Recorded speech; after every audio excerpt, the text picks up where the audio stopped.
Okay, so the next modifier we're going to cover is the boolean modifier.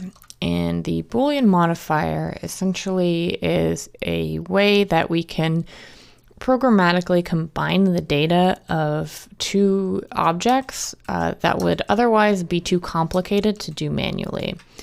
So let me show you what this means. So see, I was testing it before. So I just have a default cube here. So to use a boolean modifier, we need at least two objects. So let's add another object. Mesh, let's add a cone. And I'm just going to move it sort of right here so you can see what this does. So we're going to add our boolean modifier to the cube object. So under the modifier properties panel, we're just going to click add modifier. And under generate, we're going to hit boolean. Okay, so right now, this isn't actually doing anything, and that's because we haven't told this boolean modifier what is the second object we're going to use to combine this data. So all we have to do is fill out this object tab here. We can click on it and select from the drop down every other object in your scene will appear here. I only have one other object in my scene, so it just says cone. So you can either do it by dropping down or by clicking this eyedropper icon and selecting the second object. So now this boolean modifier is working, and we can kind of see it because we see that the outline around our cube has changed. So let's hide this cone object by pressing H, and now we can see that the boolean modifier has used the information of the section of the cone that was overlapping into this cube mesh, and it has cut in. Now this is because by default, Boolean is set to difference, and there's a couple different options here for how we want to combine this data. So difference just means that it will look at this Boolean mesh, look at the object you're using as the object in your Boolean modifier, and it is going to look at all the places where they overlap, and it is going to cut into your original object, your cube object, the one that has the modifier on it. It is going to use this object and cut into it wherever it is overlapping. So this will not remove the second object. You will have to hide it. And if you were to move this object around, the Boolean would change.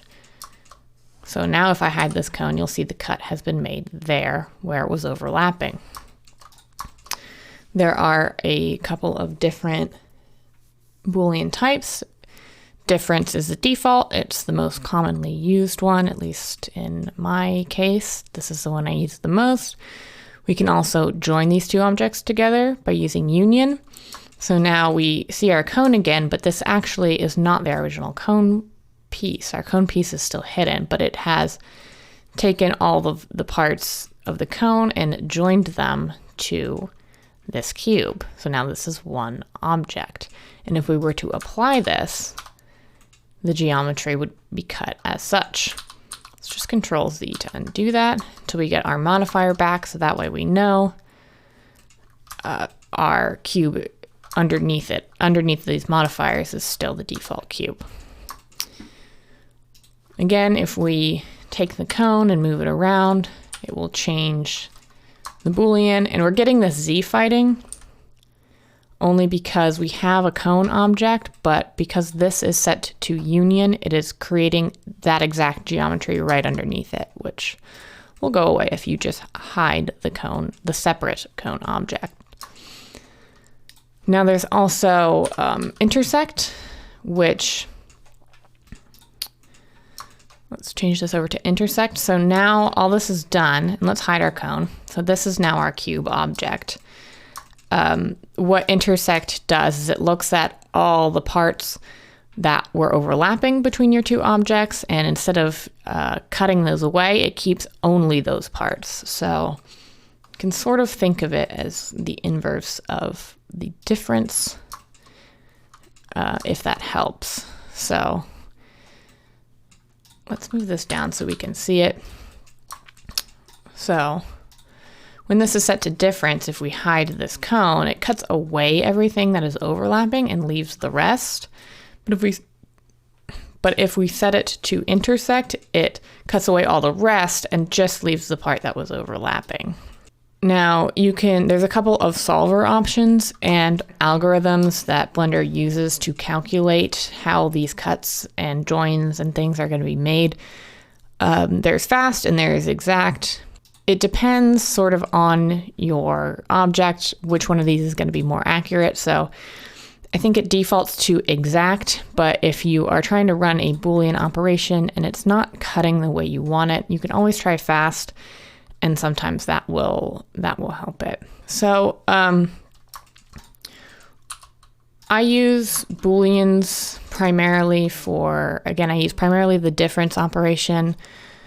And I use it a lot for cutting in like doorways and windows into wall pieces, which we've shown in demonstrations. There's a couple ways to do it, but the way that I would actually do it, if I were working on something, is with a Boolean. So let's say that this is our wall piece. We would just need to come into orthographic view here in object mode. Let's add a new cube. And let's say this is going to be our door. Scale that in. So this is obviously not to scale, but let's say that this is your wall and this is the door you want cut through it. So we're just going to, the Y scale in this case does not matter as much. I just need to make sure that it is protruding all the way through if I want to make that cut all the way through the mesh. So on the wall piece, we are going to add a Boolean operator. It's defaulted at difference, so we don't need to change any of these settings. And I'm just going to grab the eyedropper and select our door. So now when I hide this door cutter object, we now have a doorway cut really neatly into this mesh. Now you can also use the Boolean operator to cut indents, not just holes. All you would have to do was take your cutting object and make sure that it is not protruding all the way through the mesh. So now I still have my Boolean operator active. So now when I hide this object, you'll see that it's cutting an indent, but not a hole.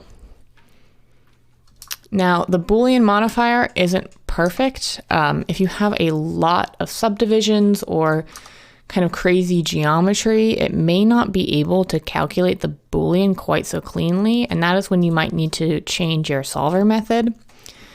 But that being said, if you have really wacky edges going on here, it still might not be able to calculate it. So the best way to avoid that, in my experience, is to just not have any of these edges of your cutting object fall along any actual cut edges into your mesh. And what I mean by that, now this is pretty simplistic, so it probably won't cause too many issues, but if this was, a more complicated piece, having an edge cut in your main object that kind of falls right on one of these edges can just cause some issues with calculating the Boolean.